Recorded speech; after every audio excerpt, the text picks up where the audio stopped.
last economic reset occurred in 1944 with the creation of the Bretton Woods system. The US dollar replaced the pound sterling as the new world reserve currency and was convertible to gold at a fixed rate of $35 an ounce.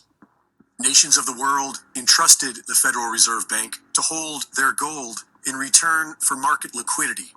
This trust was good up until President de Gaulle of France pointed out that the United States was printing more money than they had in gold reserves to pay for the war in Vietnam, and in 1971 sent a warship to New York demanding their gold back.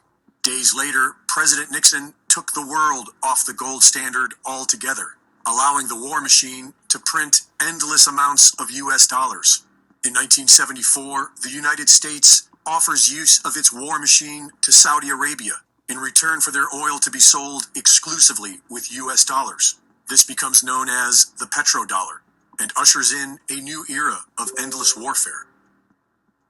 Andy Schechtman of Miles Franklin has been trading precious metals for over 30 years and lays out the evidence that the world is going back to a gold standard. In 2017, Germany's Bundesbank made headlines when they demanded the return of their physical gold by 2020.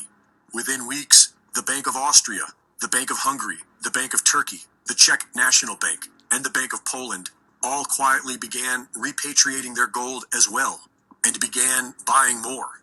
These banks bought more in 2018 than they had bought in the last 60 years combined, and they doubled that the next year. In 2019, the Bank for International Settlements classifies gold as a Tier 1 reserve, rivaling the US dollar for the first time in 80 years. In 2020, the International Monetary Fund publicly announces a shift towards a new system to replace Bretton Woods.